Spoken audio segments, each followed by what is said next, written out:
the one I'm kind of frustrated about, and of course, at the time that it happened, I hadn't had the idea to open the channel yet. It was the furthest thing from my mind. It wasn't until, in fact, it wasn't until I was laid up in bed and watching YouTube videos to pass the time, mostly motorcycle related. It wasn't until then that the idea to start the channel had occurred to me. And even after it had occurred to me, it didn't occur to me right away to document my wounds. And excuse me if I was being a little selfish. Yeah, I kind of cared more about healing than I did in showing the world what it actually looked like fresh. I suppose if it happens again, I may try and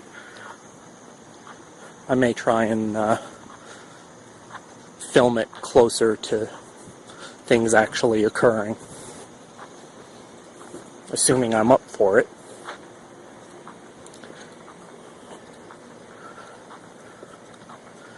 But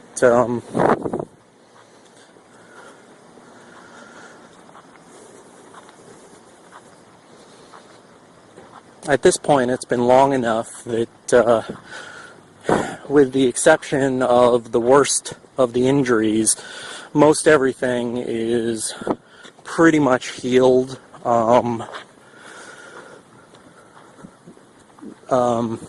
It's not even really all that tender anymore. It's just, it's discolored. You can still see where a lot of it was, because it's new skin, and so it's on the pink side, versus the rest of me that's had time to get color in the sun. The worst of it for me was my right forearm. It was a very large patch. Basically, it turned a portion of my forearm, for lack of a better word, it turned it into goo.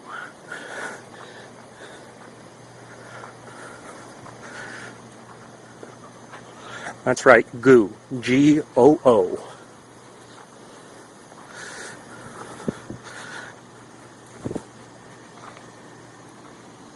And, boy, for anybody that rides and has gone through it, well, you already know what it's like. For anybody that hasn't, trust me, you don't want it to happen. I spoke with someone at a wound care place, and they basically told me that the way that they treat road rash is they treat it like a burn. So, yeah, if you want to experience road rash and you don't have a bike and you can't get a running start fast enough to actually get yourself to slide across the pavement for 15 feet, you're welcome to grab a propane torch and just hold it there on your arm for a minute or two. Direct contact. You'll get the basic idea of what it feels like. Right around the point where the skin starts melting. Yeah, like I said, goo. So, yeah, you're welcome for that real pleasant mental image.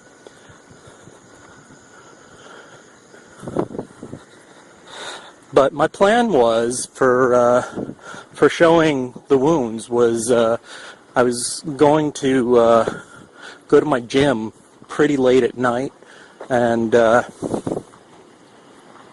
they've got a fantastic bathroom with a large mirror. The lighting is basically perfect. It's really about the only place that I can think of where it would be the kind of lighting conditions that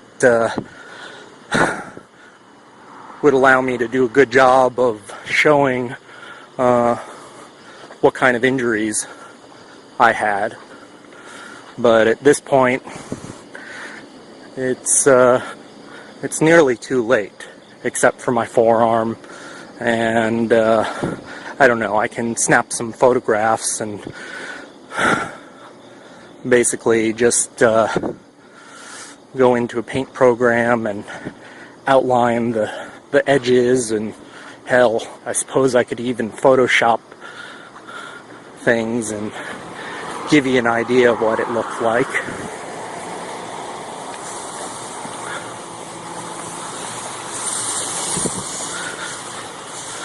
I don't really have enough attention on my channel right now to feel like doing that much work would be justified. But of course, every channel is bound to grow at its own rate and its own time. And, I mean, if I look at it as if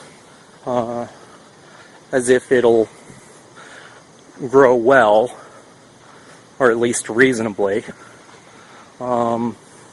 then it makes it a little easier to justify the idea of spending that time to do some mock-ups of the actual injuries when they were raw. I don't know. I'm kind of undecided as of right now. Well, I'm nearing the first leg of my walk. I actually set out from the art museum, and what you're looking at right now is the governor's mansion of the state of Arkansas. I'm literally walking up toward the front gate, and you can't see what I'm pointing at, but it's a really nice house. It's one of the things I like about this walk, is that it's basically it's in the historic district of Little Rock, an area known as Quapaw. Let's say that's Quapaw. You can just barely make out the mansion and the fountain. But I'm going to turn around and I'll take another street on the way back. And I've actually got another destination in mind next. Would have definitely worked out better if I had done this in the daylight. I'm going to have to do it again in the daylight so everybody can get a taste of some of the really beautiful houses in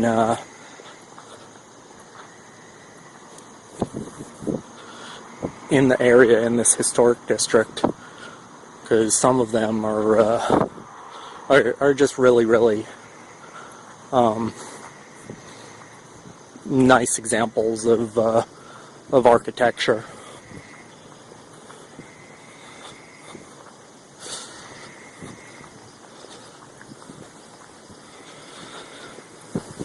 So I kind of missed my window for getting my wounds,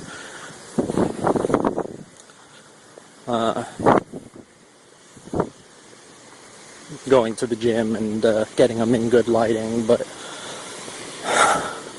I don't know. There's still something visible, so I'm still gonna try, assuming that they're still visible by the time I actually get around to it.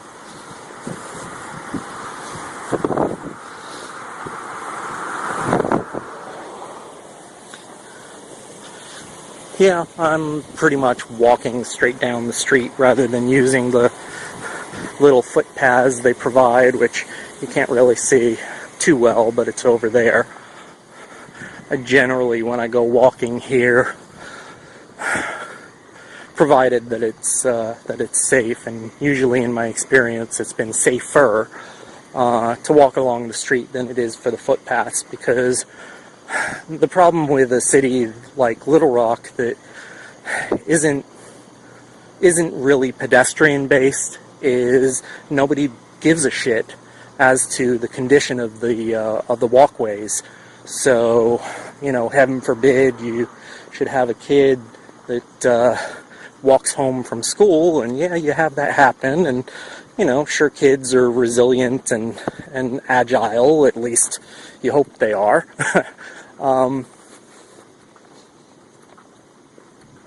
If you've got a really poorly maintained, okay, this house is reasonably lit, so you can kind of get an idea. That's just one example, and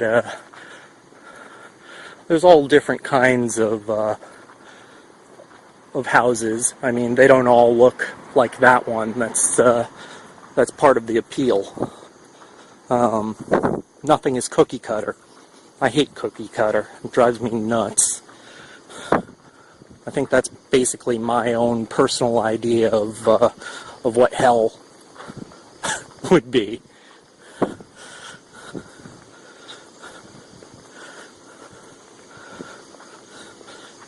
I prefer visual interest and character and individuality. I can understand that from a business perspective to the developer, it's basically easier to do 1 to 5 different designs and just stamp them out over and over. But heaven forbid you should have a little creativity. Alright, so here's another one. This one, I actually, when I was first looking to move into this neighborhood, the lower apartment here was actually vacant, and I viewed it, and it takes